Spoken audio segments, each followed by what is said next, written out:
Hello guys! Mag-unbox tayo ng parcel natin. Ang isa sa, hindi ko alam kung Budol Finds ba itong matatawag kasi hindi ko pa siya na-open. Ayan, medyo malaki siya at mabigat. Kaldero. Kasi, kusina namin hindi pa tapos. Obviously, wala talaga kaming kagamit-gamit. Siguro ang gamit lang namin dito, mga ilang pairs lang. Unbox natin ito. Actually, napanood ko to kay Kiray, yung ini-endorse niya sa bundle promo ng Kaldero. And since nabudol niya ako, napa-check out ako, i-open na natin. Tingnan natin kung maganda.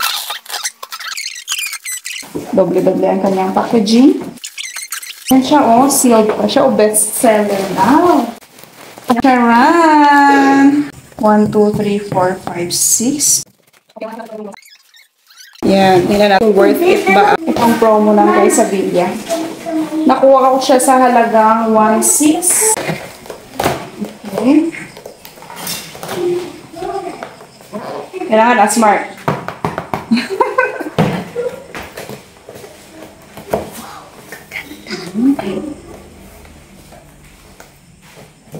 Yan, may mga pa siya. May mga kasama pa siya yan. Mga instruction manual. So,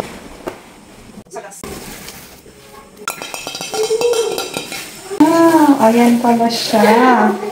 Pwede na ako magsama kapal siya. Ayan o. Okay, isa.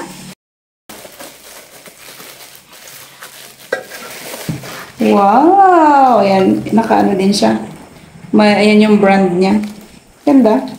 Nakasalansan talaga siya. Merong mas malaki. Kanyang brand. Okay. Tatlo na lahat. Ito ang pang-apat. Okay. Tingnan natin. Ayan. Ayan naman siya. Ang mas malaki. And the biggest one. Dito, pwede kang maglaga dito ng mas malaki-laki. Ayan ang kanyang kawali. Ang ganda! Yan ang kawali niya, So, non-stick pala siya, diba? Rose gold din. Okay, worth it ang budol. Hindi ko alam kung ako lang pero karamihan sa mga nanay, gamit pang bahay ang kanilang cravings.